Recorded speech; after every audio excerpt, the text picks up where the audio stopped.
Всем привет! Сегодня приготовим торт медовик с очень интересным рецептом. Для того, чтобы он получился такого насыщенного цвета, у нас есть некоторые лайфхаки для приготовления коржей. Сам медовик получился очень пропитанный, высокий, красивый и очень-очень вкусный. Посмотрите, какой он в разрезе классный. Не забудьте поставить лайк и подписаться на мой канал. Для начала давайте приготовим медовые коржи. И для того, чтобы они получились такие насыщенно-рыжего цвета, нам нужно будет варить сахар на медленном огне на плите, на кастрюльке с толстым дном. Иногда нужно помешивать, чтобы сахар не подгорел. После того, как сахар хорошо растопился, приобрел такой насыщенный цвет, снимаем его с плиты и добавляем мед. Мед растворится в сахаре, и все нужно будет перемешать. Вот такую массу мы получаем. Посмотрите, какой классный насыщенный цвет. И коржи у нас будут такого цвета.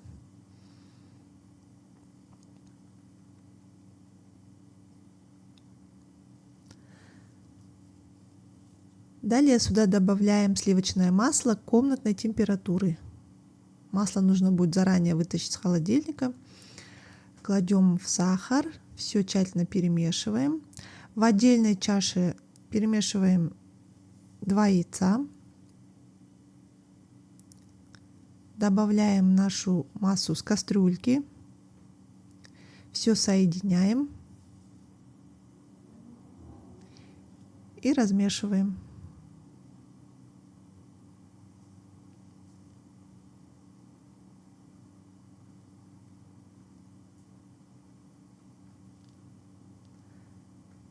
Добавляем немного лимонного сока, соду и все тщательно мешаем. Точное количество ингредиентов есть внизу в описании под видео. Далее добавляем муку. Муку добавляем постепенно в 2-3 этапа. Сначала перемешиваем лопаткой, так как у нас жидкость еще горячая. Далее замешиваем руками. В итоге получаем вот такое вот красивое тесто. Посмотрите, оно должно быть очень мягким, немного липнет к рукам. Заворачиваем его в пищевую пленку и убираем в холодильник на минут 30-40. Можно на часик убрать. Затем достаем с холодильника и делим на несколько частей, в зависимости от диаметра коржей. Я делила на 7 частей, в итоге получилось 7 коржей. Делим на несколько частей, формируем кругляшки, и каждый кругляшок будем раскатывать в круглый пласт. Духовку разогреваем на 180 градусов. Коржи выпекаются очень быстро, буквально 5-6 минут. За ними нужно поэтому следить. Раскатать можно сразу на пергаменте. Немного присыпаем мукой, раскатываем тонкий пласт и вырезаем нужного диаметра. У меня был диаметр 18 сантиметров.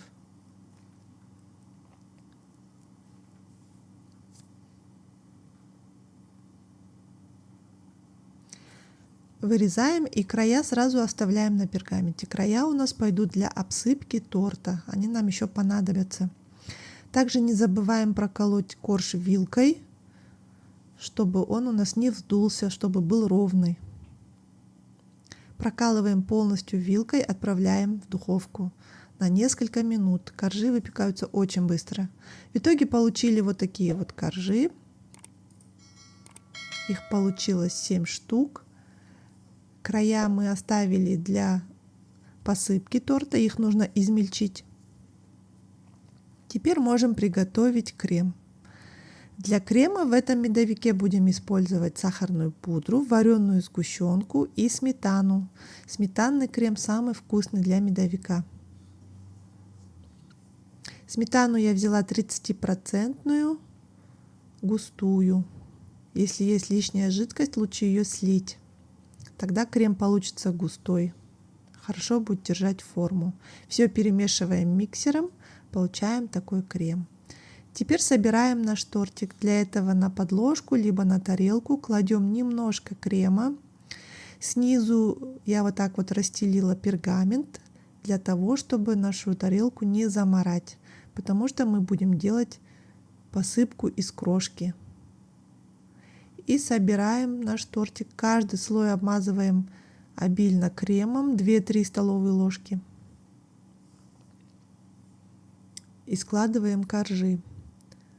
Самый последний корж лучше перевернуть, чтобы поверхность тортика была ровной. Вот так вот переворачиваем, покрываем оставшимся кремом верхушку, бока торта. Края коржей нужно будет измельчить. Я измельчила в блендере. И посыпаем наш тортик. Затем тортику нужно настояться в холодильнике несколько часов.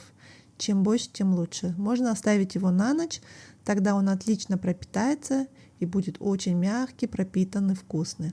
Аккуратно вытаскиваем наш пергамент, и тарелка остается чистой. Данный способ мне очень понравился. Отправляем торт в холодильник и подаем его через несколько часов. Торт получился очень ароматный, вкусный, насыщенным ароматом меда. Не забудьте поставить лайк и подписаться на мой канал. Будет много новых интересных рецептов.